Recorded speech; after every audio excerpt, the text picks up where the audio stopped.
আরবদের নেতৃত্ব ছিল আবু জাহেলের হাতে, আবু লাহাব, উতবা, শাইবা, রাবিআ তাদের হাতে। আবু জাহেলদের ওই যুগটাকে বলা হতো আইয়ামে জাহিলিয়াত। কি বলা হতো? আমরা সবাই জানি আইয়ামে জাহিলিয়াত বলা হতো অন্ধকারাচ্ছন্ন যুগ। এই যুগের অন্ধকারাচ্ছন্ন পরিবেশে নিমজ্জিত মানুষগুলো ওই যুগটাকে আইয়ামে জাহিলিয়াত বলে আর কি। কেন তারা আইয়ামে জাহিলিয়াত বলতো? খুব গভীরভাবে লক্ষ্য করলে দেখা যায় সেখানে কয়েকটা মৌলিক পাপ ছিল, কিছু অজ্ঞতা ছিল, এই কারণে সেই যুগটাকে অজ্ঞতার যুগ বলা হতো। তার মধ্যে প্রথমটা হচ্ছে শিরক, মূর্তি পূজা, প্রকৃতি পূজা, চন্দ্র সূর্যের পূজা, গাছপালার পূজা, মৃত মানুষের পূজা, নাস্তিকতা, তারপরে আপনার বস্তুবাদিতা, যেটাকে আমরা ম্যাটেরিয়ালিজম বলি, এগুলো আইয়ামে জাহিলিয়াতের অন্যতম আকীদা ছিল। মানুষেরা এভাবেই জীবনযাপন করত। এটা ছিল প্রথম। দ্বিতীয়টা ছিল সুদ বা রিবা। তাদের ইকোনমিক সিস্টেমটা ছিল রিবা ভিত্তিক বা সুদ ভিত্তিক। চক্রবৃদ্ধি হারে তারা সুদ খেত এবং সুদ খাওয়ার মধ্য দিয়ে তারা এক পর্যায়ক্রমে ব্যক্তিকে পর্যন্ত দাসে পরিণত করত। জমি জমা, বাড়ি গাড়ি এগুলো তো ছিলই, এগুলো তো মানুষ মানে সিজ করতোই। এক পর্যায়ে ব্যক্তিকেও দাসত্বের শৃঙ্খলা আবদ্ধ করতো ওই রিবা দিয়ে, সুদ দিয়ে। এই কারণে জাহিলিয়াত বলছি আমরা, আইয়ামে জাহিলিয়াত। শিরকের কারণে বলছি, সুদের কারণে বলছি।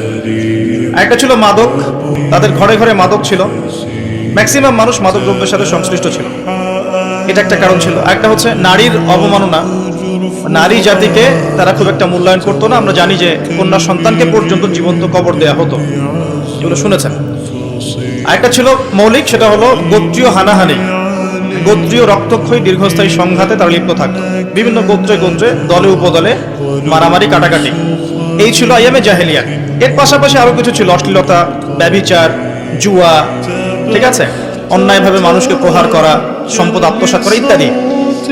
আমরা যে এখন 1450 বছর পর এসে এই 19ঊনবিংশ শতাব্দী বলেন আর বিংশ শতাব্দী বলেন, এইদিকে এসে যে আমরা আইয়ামে জাহেলিয়াত শব্দটা শুনলেই ওই মক্কার দিকে তাকাই, তো এই শিক্ষিত মানুষদের একটু নিজেদের দিকে তাকানোর প্রয়োজন আছে। আমাদের এই বিংশ শতাব্দীর শিক্ষিত মানুষদের আগে নিজেদের দিকে তাকানোর প্রয়োজন আছে। যে শিরকের কারণে আপনি আবু জাহেলের যুগকে আইয়ামে জাহিলিয়াতের যুগ বলছেন, সেই শিরক এখন গ্লোবালাইজেশন হয়েছে, মানে সারা বিশ্বে ছড়িয়ে পড়েছে। আগে আবু জাহেলদের শিরক ছিল একটা নির্দিষ্ট অঞ্চলের মধ্যে, এখন সেই শিরকগুলো, শিরকের মহাপাপগুলো মুসলিম অমুসলিম, দেশে দেশে, জেলায় জেলায়, থানায় থানায়, ইউনিয়নে, সব জায়গায় একদম অক্টোপাসের মতো ছড়িয়ে পড়েছে। ওই শিরক আপনার কাছেও আছে। আমি ওইদিকে পরে আসবো ইনশাআল্লাহ, আগে আপনাকে বুঝিয়ে দেই বিষয়টা। যে সুদের কারণে আপনি আইয়ামে জাহিলিয়াতকে অজ্ঞতার যুগ বলছেন, সেই সুদ এখন রন্ধ্রে রন্ধ্রে প্রবেশ করেছে। সুদ ছাড়া কোনো কান্ট্রি নাই এবং সুদ ছাড়া কোনো ব্যাংক নাই, এবং সুদ ছাড়া চলতে পারে এমন কোনো মুসলিমও এখন বেঁচে আছে কিনা আল্লাহ ভালো জানে। প্রত্যক্ষভাবে আপনি না খেলেও পরোক্ষভাবে আপনি আমি এর সাথে সম্পৃক্ত। আমি যখন ইকোনমিক্স বুঝাবো তখন বুঝবেন ইনশাআল্লাহ। সুদ আছে এবং এটা গ্লোবালাইজেশন হয়েছে, সারা বিশ্বে ছড়িয়ে পড়েছে। তিন, যে মাদকের কারণে আপনি আইয়ামে জাহিলিয়াতকে অন্ধকারাচ্ছন্ন যুগ বলছেন, সেই মাদক এখন মুসলিমদের ঘরে ঘরে নাই। আর মাদক বলতে আমি কিন্তু জর্দাও বুঝিয়েছি, ঠিক আছে, সিগারেটও বুঝাচ্ছি, আর বড় বড় স্কেলে যেগুলো আছে এগুলো তো বুঝাচ্ছি। যে নারীর অবমাননার কারণে আপনি আইয়ামে জাহিলিয়াতকে জাহিলিয়াতের যুগ বলছেন, সেই নারীর অবমাননা এখন মুসলিম অমুসলিম সকলের ঘরে ঘরে প্রবেশ করেছে, করে নাই? আচ্ছা। আর যে গোত্রীয় দ্বন্দ্বের কারণে আপনি আইয়ামে জাহিলিয়াতকে বলছেন তারা বর্বর ছিল, নোংরা, হিংস্র ছিল ইত্যাদি, সেই গোত্রীয় দ্বন্দ্ব এখন ধর্মতাত্ত্বিক দ্বন্দ্ব এবং পলিটিক্যাল দ্বন্দ্বের রূপ নিয়েছে। আমার কথাগুলো কি বোঝা যায়? আচ্ছা, শিক্ষিত মানুষ যারা আছেন তারা হয়তো ইশারা বুঝতে পারবে না, সবকিছু তার খোলামেলা বলা যায় না, বলা যায়? আচ্ছা, আর যারা সমাজদার তাদের জন্য ইশারাই যথেষ্ট। তো যে কথাটা বলছিলাম প্রিয় ভাইরা, যে মৌলিক কারণগুলোর কারণে আপনি আইয়ামে জাহিলিয়াতকে দেখে ছি করছেন, ছি কেমন যুগ ছিল, বর্বর, নোংরা, মধ্যযুগীয় ইত্যাদি, সেই প্রত্যেকটা পাপ বা প্রত্যেকটা জাহিলিয়াত বর্তমান বিশ্বে পুরো গ্লোবালাইজেশন, মানে বিশ্বের আনাচে কানাচে এগুলো ছড়িয়ে পড়েছে। একই জিনিস, যে শিরক আবু জেহেলরা করতো, সেম শিরক আমরা করছি, করছেন না? আবু জেহেলরা হয়তো লাত, উজ্জা, মানাত এগুলোর পূজা করতো, তাই নাকি? আচ্ছা, এখনকার মুসলিমরা কিসের পূজা করে? দেখবেন মৃত মানুষের পূজা করে, কবরে সেজদা করে, মাজার কেন্দ্রিক তাওয়াফ করছে, বলতে থাকলে অনেক বলা যাবে। মুসলিম যে হাতে বালা পড়ে আছে খোলে না, কেন খোলে না? তার ধারণা, তার আকীদা যে এটা খুলে ফেললে অমঙ্গল হবে, সে তার রোগ আর ভালো হবে না, শিরক। মুসলিমের রাশি ফলে বিশ্বাস করে, পেপার খুলে দেখে যে তার রাশি কি, সিংহ রাশির এই হবে, কন্যা রাশির এই হবে ইত্যাদি। মুসলিমরা দেখবেন টিয়া পাখির মাধ্যমে ভাগ্য গণনা করছে রাস্তাঘাটে বসে বসে। অথচ নবীজি বলেছেন সাল্লাল্লাহু আলাইহি ওয়াসাল্লাম, কেউ যদি কোনো গণকের কাছে যায়, গিয়ে জাস্ট জিজ্ঞাসা করে যে আমার হাতটা একটু দেখে দেন, এটা বলার সাথে সাথেই তার 40 দিনের নামাজ কবুল হবে না। এবং ওই গণকের কথায় যদি সে বিশ্বাস করে, তাহলে সে যেন মুহাম্মদ সাল্লাল্লাহু আলাইহি ওয়াসাল্লামের উপর নাজিল হওয়া এই কোরআনের সাথে কুফরি করলো।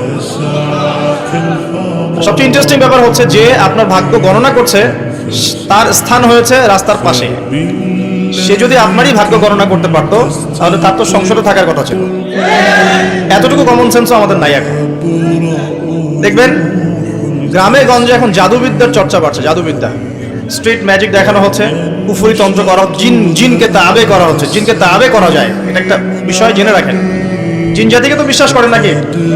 এখনকার মডার্ন শিক্ষিতরা জিনকে বিশ্বাস করে না, তারা রূহকে বিশ্বাস করে না, কবরের আযাবকে বিশ্বাস করে না, তারা আল্লাহকেও বিশ্বাস করে না। তারা বলে যে মহাবিশ্ব সৃষ্টি হয়েছে বিগ ব্যাং থেকে, আল্লাহ সৃষ্টি করেন নাই। নাউযুবিল্লাহ। এই হচ্ছে উচ্চ শিক্ষার অবস্থা। শিরিক, শিরিক নিয়ে বলতে গিয়ে দেখেন শিক্ষার মধ্যেও আপনাকে শিরিক করানো হচ্ছে। এখন শিক্ষা জীবনে আপনি শিরিক কিভাবে করছেন? শিক্ষা ক্ষেত্রে আপনাকে একটা দর্শন শেখানো হয়েছে, পশ্চিমা দর্শন। সেটা কি? পরীক্ষা নিরীক্ষা, যুক্তি বিজ্ঞান দর্শন দিয়ে কোনো কিছু প্রমাণ করা গেলে সেটার অস্তিত্ব আছে, আদারওয়াইজ এটার অস্তিত্ব নাই। মানে ফেরেশতাকে আপনি বিশ্বাস করবেন না। কেন বিশ্বাস করবেন না? কারণ ফেরেশতাকে আপনি ল্যাবরেটরিতে পরীক্ষা নিরীক্ষা দিয়ে পর্যবেক্ষণের মাধ্যমে কোনো সিদ্ধান্তে উপনীত হতে পারছেন না। দেখা যায় ফেরেশতা, শোনা যায়, টাচ করে অনুধাবন করা যায়, ইন্দ্রিয় দিয়ে এই জ্ঞানটাকে আপনি লব্ধ করতে পারছেন না। এই কারণে প্রচলিত জ্ঞানতাত্ত্বিক দর্শনের মতে আপনি একজন মৌলবাদী মানুষ, কারণ আপনি অন্ধভাবেই একটা কথা বিশ্বাস করছেন। তো তাদের কনসেপ্ট কি? পরীক্ষা নিরীক্ষা পর্যবেক্ষণের মাধ্যমে যা লাভ করা যাবে সেটাই জ্ঞান, এর বাইরে জ্ঞানের কোনো অস্তিত্ব নাই। এই কারণে তারা আনসিন ওয়ার্ল্ডটাকে বিশ্বাস করে না, অদৃশ্যের গায়েবের জগৎটাকে তারা বিশ্বাস করে না। বুঝতে পারছেন কথা কি? আল্লাহ বিশ্বাস করে না, কারণ আল্লাহকে দেখা যায় না। ফেরেশতা বিশ্বাস করে না, কারণ কি? কারণ ফেরেশতা দেখা যায় না। জিন জাতিকে বিশ্বাস করে না, বিকজ জিন জাতিকে দেখা যায় না। কবরের আযাব দেখা যায় না, রূহ বা আত্মাকে দেখা যায় না, জান্নাত জাহান্নাম দেখা যায় না। যেটা দেখা যায় না সেটা বিশ্বাস করবে না। এই হলো জ্ঞানতাত্ত্বিক দর্শন। এই দর্শনে যদি আপনি পড়াশোনা করেন এবং এখান থেকে সার্টিফিকেট অর্জন করেন, আপনি বড় চাকরি পাবেন ঠিক ইনশাআল্লাহ, কিন্তু আপনি সারা জীবন শিক্ষা ক্ষেত্রে মুশরিক হয়ে থাকবেন। শিক্ষা ক্ষেত্রে আপনি একজন মুশরিক হয়েছেন। প্রতিটা সেক্টরেই আছে। ইকোনমিক সেক্টরে যাবেন, রিবা, আল্লাহ পাক রিবাকে হারাম করেছেন আর আমরা করেছি ফরজ। রিবাকে আল্লাহ পাক হারাম করেছেন, মায়ের সাথে জেনার কথা বলেছেন, আল্লাহর সাথে যুদ্ধের ঘোষণার সমান কথা বলেছেন, আর আমরা করেছি ফরজ। একটা কান্ট্রি ওয়ার্ল্ড ব্যাংকের আন্ডারে, IMF এর আন্ডারে একটা কান্ট্রি সুদমুক্ত থাকতে পারবে না, পসিবল না। কখনোই তারা আপনাকে সুদ ছাড়া কোনো লোন দিবে না। এবং ওদের লোন শোধ করতে গিয়ে বহু দেশ আজকাল শ্রীলঙ্কা হয়ে যাচ্ছে। পড়াশোনা করেন, তাদের লোন শোধ করতে গিয়ে বহু দেশ এখন শ্রীলঙ্কা হয়ে যাচ্ছে। না হয়ে গেলেও হওয়ার পথে 42টা দেশের লিস্ট করা হয়েছে। কয়টা? যাদের ইকোনমিক অবস্থা ক্রমশ নিম্নের দিকে যাচ্ছে, নিম্নমুখী হচ্ছে, হবেও। কারণ কি? বিকজ ইসলামিক অর্থনীতির যে একটা চিরায়ত মূলনীতি আল্লাহ পাক কোরআনে দিয়েছেন, এটা বলতে বলতে এখন আমার মুখের ফেনা উঠে যাচ্ছে। 1 নাম্বার, যাকাত ভিত্তিক অর্থনীতি, কৃষি ভিত্তিক অর্থনীতি, ব্যবসা ভিত্তিক অর্থনীতি, দান সদকা ভিত্তিক অর্থনীতি। এক কথায় ইসলামিক অর্থনীতি এবং এমন কারেন্সি যার ইন্ট্রিনসিক ভ্যালু আছে, অন্তর্নিহিত মান আছে, এগুলো যেহেতু আমরা এখন বাস্তবায়ন করতে পারছি না, এই কারণে পশ্চিমা অর্থনীতির যে সুদের মার প্যাচ, এর মধ্যে আমরা পড়ে গেছি। এখান থেকে কেউ বের হতে পারছে না। অথচ সুদ সম্পর্কে আল্লাহ রাব্বুল আলামিন সূরা বাকারার মধ্যে বলেছেন 278 থেকে 81 পর্যন্ত পড়ে দেখেন, তোমরা সুদ ছেড়ে দাও। ওয়াইলাম তাফআলু, যদি তোমরা এটা না করো, সুদ না ছাড়ো, তাহলে ফাযানু বিহারবি মিনাল্লাহি ওয়া রাসূলিহি, আল্লাহ এবং তার রাসূলের সাথে যুদ্ধের ঘোষণা শুনে রাখো। তো যুদ্ধ আমরা করছি আল্লাহ এবং তার রাসূলের বিরুদ্ধে। তো আল্লাহ এবং তার রাসূলের বিরুদ্ধে যুদ্ধ করে কেউ কি সফল হবে? এই কারণেই আল্লাহ পাকের হারামটাকে যে আমরা হালাল করে নিয়েছি, এটাও এক প্রকার শিরক। এটা কি? এটাও শিরক। আল্লাহ পাক দিয়েছেন দিনার দিরহাম, মার্কেটে আপনি খুঁজে পাবেন না, এটা হারাম করে দেওয়া হয়েছে। পশ্চিমারা বলেছে এটা ব্যান, চলবে না। কি চলবে? ডলার। ডলার চলবে। ডলার হচ্ছে হার্ড কারেন্সি, বাকি সব সফট কারেন্সি। মানে আপনাকে যত কারেন্সি আছে এগুলোকে ডলারে কনভার্ট করে আন্তর্জাতিক বাজারে আপনার কেনা বেচা করতে হবে। আপনি আপনার টাকা দিয়ে করতে পারবেন। ওটা হার্ড শক্ত কারেন্সি, আপনারটা সফট নরম। মানে ওদেরটাতে সোনা লাগানো আছে মনে হয়, আর আমাদেরটাতে সোনা নাই। কি বুঝলেন? তো এটা যে সারা ওয়ার্ল্ডকে রুল করছে বিকজ অফ এই ডলার। এর সাথে আবার আছে পেট্রোলিয়াম, মানে ব্ল্যাক গোল্ড, ব্ল্যাক অয়েল। যে আপনি তেল কিনতে চান, মধ্যপ্রাচ্যে যান, গিয়ে যে মধ্যপ্রাচ্যে যে কান্ট্রিগুলো আছে, গলফ কান্ট্রি, এগুলোকে গিয়ে বলেন যে আমি তেল কিনতে চাই, এই যে আমার ব্রিফকেসে 1 কোটি টাকা আছে, বাংলাদেশি টাকা বা পাকিস্তানি রুপি, ঠিক আছে, বা টার্কিশ লিরা, এটা দিয়ে আমি তেল কিনতে চাই, আমাকে তেল দিন। গলফ কান্ট্রির কোনো নেতা আপনাকে তেল দিবে না। কেন দিবে না? যতক্ষণ পর্যন্ত না আপনি আপনার কারেন্সিটাকে ডলারে কনভার্ট করছেন, ততক্ষণ পর্যন্ত আপনাকে তারা তেল দিবে। ডলার আর অয়েল, ডলার এবং তেল, এই যে মিলবন্ধন স্বামী স্ত্রীর মতো, এটার নাম হচ্ছে পেট্রো ডলার। কি নাম? Petro dollar. এর কারণে আপনি স্বতন্ত্র স্বাধীনভাবে এখন তেল কিনতে পারছেন। ইভেন সোনা দিয়েও তেল কিনতে পারছেন না, বাধা দিচ্ছে। গোল্ড দিব, আমাকে তেল দাও, সম্ভব না, বাধা দিচ্ছে। এই যে সারা ওয়ার্ল্ডকে রুল করা, আমি ভালো একটা জায়গায় যাবো লেকচার, ইনশাআল্লাহ, সবর করেন। সারা বিশ্বটাকে যে শাসন করা, আপনি সারা বিশ্বকে শাসন করতে চান, আপনাকে সারা বিশ্বের অর্থনীতি শাসন করতে হবে, করতে হবে না? কথা কি বুঝতে পারেন? যখন আমরা বিশ্বটাকে শাসন করেছি, আর দীর্ঘদিন আমরা বিশ্ব শাসন করেছি, হাজার বছরের বেশি, প্রায় 1200-1300 বছর আমরা কি করেছি? এই ওয়ার্ল্ডটা শাসন করেছি। এই প্রথম বিশ্বযুদ্ধের আগ পর্যন্ত আমাদের শাসন ছিল বিশ্বে, ছিল না? ছিল। তো আমরা যে শাসন করেছিলাম, তখন সারা বিশ্বের অর্থনীতিকে আমরা নিয়ন্ত্রণ করেছিলাম না? সারা বিশ্বের অর্থনীতিকে নিয়ন্ত্রণ করতে না পারলে সে বিশ্বের রুলিং স্টেট হতে পারবে না। আর এই কারেন্সিগুলোর মধ্য দিয়ে তারা সারা বিশ্বের রুলিং স্টেট হয়েছে, বিকজ এই কারেন্সিগুলোর মধ্য দিয়ে তারা অন্য কারেন্সিগুলোকে ডমিনেট করছে। তো এখানে দেখুন, আল্লাহ পাকের হালালকে আমরা হারাম করে ফেলেছি। কিন্তু মদ কি হালাল না হারাম? আমরা হালাল করি নাই, করেছি। এরকম করে যে জেনা, ব্যভিচার, এখনকার যে ছেলে মেয়েগুলা ফ্রি মিক্সিং করে, ছেলে মেয়ের অবাধ মেলামেশা করে, বয়ফ্রেন্ড গার্লফ্রেন্ড কালচার, এরা কি বিশ্বাস করে, আদৌ বিশ্বাস করে যে প্রেম করাটা হারাম? এটা বিশ্বাস করে এটা? তারা যে রাত কাটায় বিভিন্ন জায়গায়, তারা কি আদৌ সত্যি বিশ্বাস করে এটা হারাম কাজ? যদি বিশ্বাসই করতো, এটা কি করতে পারতো? এই দেখেন, আল্লাহ পাকের হারামকে হালাল করে নিয়েছে। আবার ধরেন আল্লাহ পাক হালাল করেছেন পর্দা। আপনি এখন পর্দা করতে গেলে কিছু মানুষ বলছে যে এ তো পিছিয়ে গেছে, এ তো মৌলবাদী হয়ে গেছে, এই মেয়ে তো এগুলো পোশাক এখন চলে না, এগুলো তো আগে চলতো, এখন চলে না, এখন তো এগিয়ে যাওয়ার যুগ, বরং কাপড় খোলার যুগ এখন, তাই নয় কি? এখন তো মানুষ কাপড় খুলে ঘুরে বেড়াচ্ছে না, এবং কাপড় খোলার জন্য বিভিন্ন বিশ্ববিদ্যালয়ের সামনে দাঁড়িয়ে আন্দোলন করছে না? এই যে কাপড় খোলার আল্লাহ পাক হালাল করেছেন পর্দা, আপনি ওটাকে হারাম করে কাপড় খোলার দিকে মানুষকে আহ্বান করছেন। এই যে হালালকে হারাম করছেন, দুইটা বিষয় বোঝেন। আপনি মদ খাচ্ছেন, জেনে খাচ্ছেন যেটা হারাম, বুঝতে পারছেন কথা? আপনি মদ খেয়েছেন কিন্তু জানেন যে মদ খাওয়াটা হারাম, এটার জন্য শাস্তি আছে, আমাকে তওবা করতে হবে। আর এক ব্যক্তি মদ খেয়েছে, সে বিশ্বাসই করে না যে মদ খাওয়া হারাম। দুজন ব্যক্তি কি সমান? একজন হয়তো ফাসেক বা জালেম হতে পারে, আরেকজন কিন্তু কুফরি করেছে। একজন ফাসেকি বা জুলুম করেছে নিজের নফসের উপরে, তওবার দরজা তো খোলা আছে। আরেকজন কিন্তু কুফরি করছে, সে আল্লাহ পাকের হালালকে হারাম করে নিচ্ছে, হারামকে হালাল করে নিচ্ছে। এখনকার ওয়ার্ল্ড এটার উপর চলছে। আল্লাহ পাকের যত হালাল আমরা আস্তে আস্তে সব হারাম করে ফেলছি, আর হারামগুলোকে আমরা হালাল করে ফেলছি। দেখুন, এটার একটা শিরক। আমি জাহিলিয়াতের শিরকের কথা বলছি, এই শিরক আপনাদের ঘরে ঘরে, আমাদের ঘরে ঘরে আছে। 500 থেকে 600 কোটি, 500 থেকে 600 কোটি মানুষ বলছে যে আল্লাহ পাকের নাউযুবিল্লাহ সন্তান আছে। এখন আপনি বলেন যে আমরা একটা কথা বলি যে বেশিরভাগ মানুষ যা বলবে সেটাই সত্য, তাই না? Majority should be granted. আমাদের সমাজে একটা কথা প্রচলিত আছে না, যে 10 জনে যেটা বলে সেটাই ঠিক, তারপরে বেশিরভাগ মানুষের রায় যেখানে, সেটাই হবে সত্য মিথ্যার চূড়ান্ত মানদণ্ড। আমাদের একটা কনসেপ্ট আছে না, এটাই তো ডেমোক্রেসি, প্রচলিত ডেমোক্রেসি তো এটাই। তো এখানে দেখেন, এই যে বেশিরভাগ মানুষ যে বলছে আল্লাহর সন্তান আছে, এখন আপনি কি করবেন? ওটা গ্রহণ করবেন? সব জায়গায় সবকিছু চলে। বেশিরভাগ মানুষের কথা কখন ঠিক হবে? যখন বেশিরভাগ মানুষের কথাই আল্লাহর বিধানের অনুকূলে হবে, তখন ঠিক হবে ইনশাআল্লাহ। ঠিক না ঠিক কথা?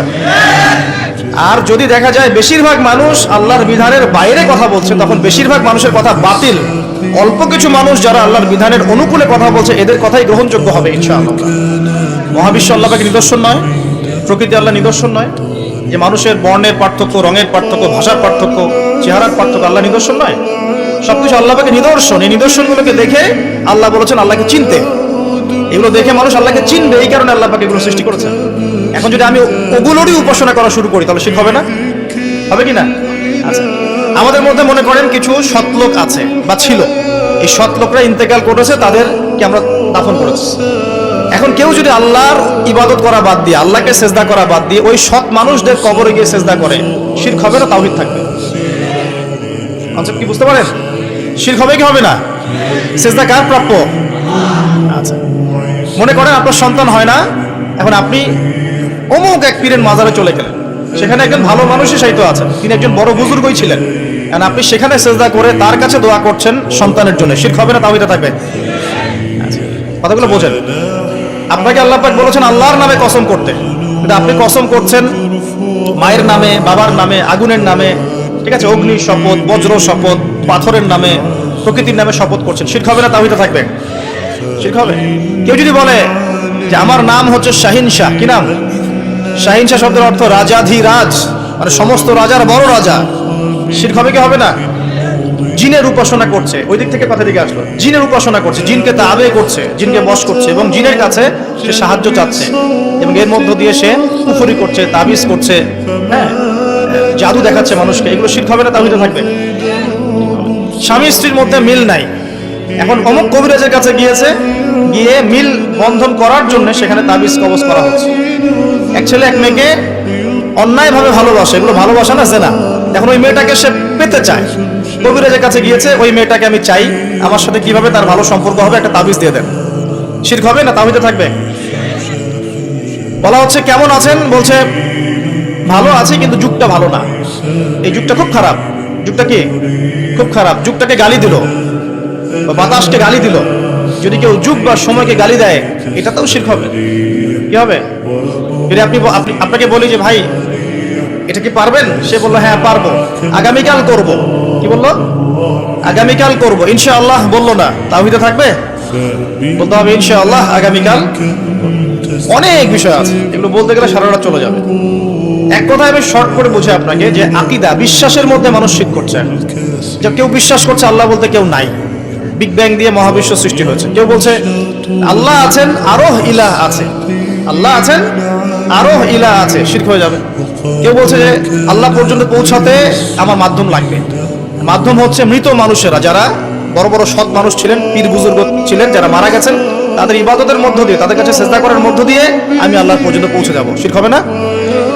আল্লাহ আল্লাহকে সেজদা করতে বলেছেন, আমরা যদি আল্লাহকে সেজদা না করি, অন্য কাউকে সেজদা করি, কি হবে? আল্লাহ পাক বলেছেন মুখলিসিন লাহুদ্দিন, ইখলাসের সাথে আল্লাহর সন্তুষ্টি অর্জনের জন্য নামাজ পড়তে, কুরবানি করতে। আপনি নামাজে দাঁড়িয়েছেন, লোকজন আপনাকে দেখছে, লোকজন যে আপনাকে দেখছে তাদের দৃষ্টিতে ভালো হওয়ার জন্য আপনি নামাজটাকে সুন্দর করে পড়ছেন, ধীর স্থির ভাবে, শিরক হবে কি হবে না? শিরক হবে। তো এই যে বিশ্বাসের মধ্যে অনেক শিরক হয়, আবার কর্মগত শিরক হয়ে যায়, কাজ করতে গিয়ে মানুষ শিরক করে ফেলে, আবার কথায় মানুষ শিরক করে। আমি বোঝাতে যাচ্ছি শুধু ধর্মতাত্ত্বিক ক্ষেত্রেই শিরক সীমাবদ্ধ তা নয়, এটা আপনার পড়াশোনার মধ্যেও ঢুকেছে, আপনার অর্থনীতিতে ঢুকেছে, আপনার সংস্কৃতির মধ্যেও শিরক ঢুকেছে, এবং পলিটিক্সের মধ্যে শিরক তো অনেক আগে থেকেই ছিল। এই সব কিছু মিলিয়ে এখনকার বিশ্বের শিরকটাকে গ্লোবালাইজেশন করা হয়েছে, মানে সারা বিশ্বে ছড়িয়ে দেওয়া হয়েছে। এখন শিরকের যে স্কেল, আবু জাহেল আবু লাহাবদের যে শিরকের স্কেল ছিল, সেটা যদি এতটুকু হয়, এখনকার শিরকের স্কেল এত বড়। এখন বলেন কে জাহিলিয়াতের মধ্যে আছে? ওরাই কি শুধু আইয়ামে জাহিলিয়াতে ছিল না? আমরাও আছি। আচ্ছা, ওদের প্রবলেম ছিল রিবা। এখন এই রিবা বা সুদ সারা বিশ্বে ছড়িয়ে পড়েছে কি পড়ে নাই? সুদ খান না আপনি? খান, না হলে দেন, না হলে সাক্ষী থাকেন, না হলে লিখে রাখেন, কিছু একটা করেন। এই যে নবী সাল্লাল্লাহু আলাইহি ওয়াসাল্লাম বলেছেন আলামাতুস সাআ, কিয়ামতের অন্যতম এক নিদর্শন হচ্ছে ওয়ান তারাল হুফাতাল উরাতাল আলাতা রিয়াশাই ইয়াতাতাওয়ালুনা ফিল বুনিয়ান। কিয়ামতের অন্যতম নিদর্শন হচ্ছে সমাজের সবচেয়ে নিম্ন শ্রেণীর মানুষ, রাখাল শ্রেণীর মানুষ, রাখাল পায়ে স্যান্ডেল নাই, গায়ে জামা নাই, এইরকম শ্রেণীর মানুষ উঁচু উঁচু বিল্ডিং নির্মাণের প্রতিযোগিতা করবে। কি করবে? প্রতিযোগিতা করবে। দেখেন একটু বুঝাই, ওই সময় কিন্তু রোমানদের বিল্ডিং ছিল, পারস্যের বিল্ডিং ছিল, চাইনিজ সভ্যতা ছিল, অনেক সভ্যতা তখনও ছিল। নবীজি বলেন নাই যে ধনীরা প্রতিযোগিতা করবে, নবীজি বলছেন গরিব রাখাল শ্রেণীর মানুষরা বিল্ডিং নির্মাণের প্রতিযোগিতা যখন করবে তখন কিয়ামত হবে। এটা কিয়ামতের সাইন, নিদর্শন। আমাকে উত্তর দেন, কিভাবে একজন গরিব মানুষ যার স্যান্ডেল কেনার টাকা নাই সে কিভাবে উঁচু বিল্ডিং করতে পারে? How is this possible? কিভাবে সম্ভব? দুইটা ওয়ে আছে, এক রিবা, যান লোন নেন বিল্ডিং করেন, ব্যাস। আর কি করাপশন, অন্যের সম্পদ আত্মসাৎ করেন, আপনি এটা করতে পারবেন। আমানতের খেয়ানত করেন, সত্যকে মিথ্যা বানান, মিথ্যাকে সত্য বানান, সুদ খান, ঘুষ খান, দুর্নীতি করেন, আপনি এটা করতে পারবেন। তো দেখুন, তাহলে এটা সারা ওয়ার্ল্ডে ছড়িয়ে পড়েছে কি পড়ে নাই? আমরা সবাই কম বেশি রিবার সাথে সম্পৃক্ত আছি। এবং মাদকের কথা বলেছি, সারা বিশ্বে ছড়ায় নাই। আমাদের ইয়াং জেনারেশনের দিকে তাকিয়ে দেখেন, আমাদের ইয়াং জেনারেশনের দিকে তাকিয়ে দেখেন, তারা কি মাদকের সাথে সম্পৃক্ত নন? সিগারেট খায় না এমন যুবক কয়জন আছে এখানে? মাশাআল্লাহ, ঠিক আছে, আল্লাহ পাক কবুল করুন। আমি ইসলামপন্থীদের দ্বারাই কিছুটা সম্ভব, ইসলামপন্থীদের দ্বারাই সম্ভব আসলে মাদক থেকে দূরে থাকা। অন্যদের দ্বারা কি সম্ভব? প্রত্যেকটা ইউনিভার্সিটিতে যান, আমরা পড়াশোনা করেছি না, ছেলে মেয়ে একসাথে বসে স্মোক করছে, হচ্ছে না? করছে। মানুষ স্মোক করাটা তো এখন ফ্যাশন, এখন তো মানুষ গাঁজা, ইয়াবা, ফেন্সিডিল, হেরোইন এই পর্যন্ত চলে গেছে, তাই নাই? এবং মাদকের যে ভয়াবহতা, আমাদের মাদক দ্রব্য নিয়ন্ত্রণ অধিদপ্তরকে জিজ্ঞাসা করলে বুঝবেন যে কি পরিমাণ মাদক বাংলাদেশে চলছে এখন। এই জাহিলিয়াত এখন নাই ভাই। আচ্ছা, তারপরে নারীর যে অবমাননার কথা বলেছিলাম, এটা নাই। মেয়েদের কোনো সম্মান আছে এখন? মেয়েদের ইজ্জত সম্মানের কোনো দাম আছে এখন? এই যে পর্ন ইন্ডাস্ট্রি বলে একটা কথা আছে, পর্ন ইন্ডাস্ট্রি, সারা ওয়ার্ল্ডে যে পর্নের একটা ইন্ডাস্ট্রি চলছে, এখানে মেয়েদেরকে পণ্য বানানো হয়নি? যখন একটা মেয়ের ইজ্জতকে বিক্রি করে দেওয়া হয়, মুসলিমরা তার বিপক্ষে কথা বলে, তখন কিছু নারীবাদীরা মুসলিমদের বিপক্ষে দাঁড়িয়ে যায়। কিন্তু ওই নারীবাদীরা তখন দাঁড়ায় না যখন এই মেয়েদেরকে পতিতালয়ে যেতে হচ্ছে, দাঁড়ায়? বরং তখন যখন তারা পতিতালয় থেকে ফেরত আসছে, তখন স্লোগান দিচ্ছে যে আমার দেহ আমার সিদ্ধান্ত, আপনি কথা বলার কে? তো দেখুন মেয়েদের কোন জায়গায় নিয়ে আসছে এখন আমরা। একটা বাচ্চা মেয়েকে এখন সেফ মনে করা হচ্ছে না, একটা বাচ্চা মেয়েও এখন ধর্ষণ থেকে রেহাই পাচ্ছে না। এর জন্য শুধু কি মেয়েটা দায়ী? মেয়েটার এখানে কি দোষ আছে? দোষ কার? নিঃসন্দেহে আমাদের। এবং পর্নোগ্রাফির ফলে প্রত্যেকটা পুরুষকে জানোয়ার বানানো হচ্ছে। পর্নোগ্রাফি কেন দেওয়া হয়েছে? বিকজ যাতে করে আমাদের এই যুব সমাজের তরুণ যুবকরা, টকবকে রক্ত যাদের, এরা যেন ভিতর থেকে পশু হয়ে যায়। আপনি স্বাভাবিক একটু বোঝেন, স্বাভাবিকভাবে বসে আছেন, কোরআন তেলাওয়াত করছেন, নর্মালি বসে আছেন, আপনি 5 ওয়াক্ত নামাজ পড়েন, জিকির আজকার করেন, কোরআন তেলাওয়াত করেন। এখন আপনি বসে বসে কোরআন চর্চা করছেন, হাদিস চর্চা করছেন, কিছু লিখছেন, লেকচার রেডি করছেন, গবেষণা করছেন। এই মানসিকতায় কি সম্ভব একটা মেয়েকে রেপ করা? বলেন, পসিবল? আপনি গোপনে এখন পর্ন দেখছেন, গোপনে, কেউ নাই, একা পর্ন দেখছেন, দেখতে আছেন, আপনি সিডিউসড হয়েছেন। কি হয়েছেন? আপনি এখন ভিতর থেকে এখন জানোয়ার। এখন আপনি আর হালাল হারাম, মাহারাম, গায়রা মাহারাম কিচ্ছু ভাবার সময় আপনার মাথায় এখন নাই, ঠিক আছে? এখন যদি কোনো মেয়ে মানে দেখা যায় স্বেচ্ছায় আপনার কাছে এসে জেনার অফার করে, সে স্বেচ্ছায় এসে জেনার অফার করলো, আপনি কি নিজেকে দমন করতে পারবেন? পারবেন না। আর যদি স্বেচ্ছায় নাও করে, একটা মেয়েকে কাছে পেয়ে গেছেন, ছোট মেয়ে, সে কিছুই বোঝে না, দেখবেন ওই মেয়েটাকে তখন সে রেপ করে রেখে দিয়েছে, হচ্ছে না? এই কারণে আমরা এখন আমাদের বাচ্চা মেয়েদেরকে নিয়ে খুব উদ্বিগ্ন থাকবো। এটা উদ্বিগ্নতার সময়। আপনার মেয়ে, আমার বোন, আমার মা, এগুলো সেফ নয়। একজন এমপি সাহেব তার স্ত্রীকে নিয়ে রাত্রেবেলা হেঁটে যাবে, সাহস করতে পারে না এখন, আমার হতে হবে। তারপর যাই হোক, দেখুন কোরআন সুন্নাহ গবেষণা করেও মানুষ এগুলো কথা বলছে। তারপরে বলছে যে কবিরা গুনাহ যদি কেউ করে সে কাফের হয়ে যাবে। কি হবে? কবিরা গুনাহ করলেই কেউ কাফের হয়ে যায়। এরা আবার একটা উগ্রপন্থী দল। আসলে কি তাই? কবিরা গুনাহ কেউ যদি করে ফেলে, তার কি তওবার দরজা খোলা নাই? আচ্ছা, আবার একদল এসেছে মুতাজিলা, তারা বলছে যে যুক্তি দিয়ে কোরআন সুন্নাহর যা বুঝবো তাই মানবো, যুক্তির বাইরে কিছু মানবো না। ঠিক আছে, এটা একটা দল। আপনি কি যুক্তির বাইরে মানবেন না? সবকিছু কি যুক্তি দিয়ে ব্যাখ্যা করতে পারবেন? ওই যে ইব্রাহিম আলাইহিস সালামের সন্তানকে যে কুরবানি করতে বলা হলো, বলা হয়েছে কি ইব্রাহিম আলাইহিস সালামের সন্তানকে কুরবানি করতে বলা হচ্ছে, এর পিছনে কি যুক্তি আছে বলেন? একটা বাচ্চাকে হত্যা করার পিছনে কি যুক্তি থাকতে পারে? বিজ্ঞান কি? দর্শন কি? এখানে বিজ্ঞান, দর্শন, যুক্তির কোনো সময় আছে? এখানে মূল বিষয় আল্লাহর আদেশ। যখন আল্লাহ পাকের আদেশ চলে আসবে, আত্মসমর্পণ করতে হবে, এর নাম ইসলাম। আত্মসমর্পণ নাই, ইসলাম নাই। অতএব যুক্তির আলোকে মানবো, যুক্তি না থাকলে মানবো না, এই কনসেপ্ট চলবে? চলবে না। একটা বিষয় বোঝাতে গিয়ে এতদূর চলে আসলাম। দেখেন, কোরআন সুন্নাহ পড়বেন, বুঝবেন, আমল করবেন, সব ঠিক আছে, কিন্তু ওলামায়ে কেরামের সাথে, হক্কানি ওলামায়ে কেরামের সাথে সম্পর্ক রাখতে হবে। না রাখলে আপনি কোরআন সুন্নাহ পড়েও কিন্তু বিভ্রান্ত হতে পারে। আল্লাহ পাক হেফাজত করে নেন। এরপরে পরিবারের আদর্শ ঠিক করবেন। ওই যে এক কথা বারবার বলি, পরিবারে চাল ডাল থাক না থাক আপনার ঈমান থাকতে হবে। পরিবারে খাবার থাক না থাক পর্দা থাকতে হবে, তালিম থাকবে, কোরআনের মেহনত থাকবে, সন্তানদেরকে প্রতিপালন হবে ইসলামিক পদ্ধতিতে। আল্লাহ পাক তৌফিক দান করুন। রিজিকে যাবেন, রিজিকে কোনো হারাম রিজিকে যাওয়া যাবে না, হালাল রিজিকে থাকতে হবে। আল্লাহ পাক তৌফিক দান করুন। আমিন। এরপরে আপনি আপনার সাধ্যমতো দিনের দাওয়াতি কাজ করবেন, আমর বিল মারুফ নাহি আনিল মুনকারের কাজ করবেন। ইনশাআল্লাহ তাআলা সকলের ঐক্যবদ্ধ প্রচেষ্টায় ইসলাম বিজয়ী হবে ইনশাআল্লাহ। আমি শেষ করার আগে একটা আয়াত বলে সুখবর দিয়ে শেষ করি। আল্লাহ রাব্বুল আলামিন সূরা হামিম সিজদা, একটু বসেন প্লিজ, বিশৃঙ্খলা করেন না। হামিম সিজদার মধ্যে আল্লাহ রাব্বুল আলামিন বলছেন, ইন্নাল্লাযীনা ক্বালু রাব্বুনা আল্লাহ, নিশ্চয়ই যারা বলে যে আমাদের রব আল্লাহ। আমাদের রব কে? মানে আল্লাহর সাথে কাউকে শিরক করে না, আল্লাহর তাওহীদে থাকে। প্রথমে শিরক বুঝিয়েছি না? আল্লাহর তাওহীদে থাকে, একত্ববাদে থাকে, শিরকে যায় না। নিশ্চয়ই যারা আল্লাহ পাকের তাওহীদের উপর থাকে, যারা বলে রব্বুনা আল্লাহ, আমাদের রব কে? আল্লাহ। সুম্মা ইসতাকামু, এরপরে এই ঈমানের উপর, ইসলামের উপর দৃঢ় থাকে, নড়ে চড়ে যায় না, একদম সুদৃঢ় থাকে, ইস্তেকামা। তাদের কি হবে? তাতানাজ্জালু আলাইহিমুল মালায়েকা, আল্লাহর ফেরেশতারা তাদের কাছে চলে আসবেন ইনশাআল্লাহ, এসে বলবেন, তাতানাজ্জালু আলাইহিমুল মালায়েকা আল্লা তাখাফু ওয়া লা তাহজানু, তোমরা ভয় করো না, দুশ্চিন্তাগ্রস্ত হয়ো না। আল্লা তাখাফু ওয়া লা তাহজানু ওয়া আবশিরু বিল জান্নাহ, এবং তোমরা জান্নাতের সুসংবাদ গ্রহণ করো। সুবহানাল্লাহ। নাহনু আউলিয়াউকুম ফিল হায়াতিদ দুনিয়া, এই দুনিয়াতে আমরা তোমাদের বন্ধু, আউলিয়া। নাহনু আউলিয়াউকুম ফিল হায়াতিদ দুনিয়া ওয়া ফিল আখিরা, এবং পরকালেও আমরা তোমাদের বন্ধু। ওয়া লাকুম ফিহা মা তাশতাহি আনফুসুকুম ওয়া লাকুম ফিহা মা তাদউন, এবং সেই পরকালে, সেই জান্নাতে তোমরা যা চাচ্ছ সব পাবে ইনশাআল্লাহ, তোমাদের মন যা কল্পনা করে সেগুলো পাবে ইনশাআল্লাহ।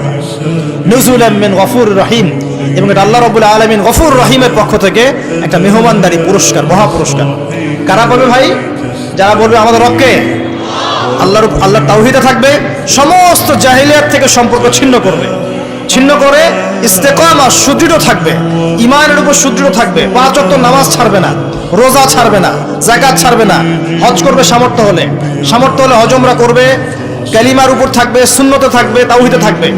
যারা হালাল খাবে, হারামে যাবে না, দিনকে এগিয়ে নেওয়ার জন্য জান মাল সময় শ্রম দিয়ে আল্লাহর পথে মুজাহাদা চালাবে, ইস্তেকামা, সুদৃঢ় থাকবে, টলে যাবে না। আল্লাহ পাক বলছেন তাদের জন্য জান্নাতের মেহমানদারি প্রস্তুত করা আছে ইনশাআল্লাহ। আমরা দোয়া করি আল্লাহ রাব্বুল আলামিন আমাদের সবাইকে ঈমান এবং ইসলামের উপর ইস্তেকামা, সুদৃঢ়তা দান করবে। আমিন। এর পরের আয়াতে আল্লাহ পাক যেটা বলেছেন আমরা শেষ করে দিই। আল্লাহ পাক বলেছেন, ওয়ামান আহসানু কাওলাম মিম্মান দাআ ইলাল্লাহ, এরপরে তার চেয়ে উত্তম কে হতে পারে? সেই ব্যক্তির চেয়ে উত্তম আর কে হতে পারে যে মানুষকে আল্লাহর দিকে ডাকে? কার দিকে ডাকে?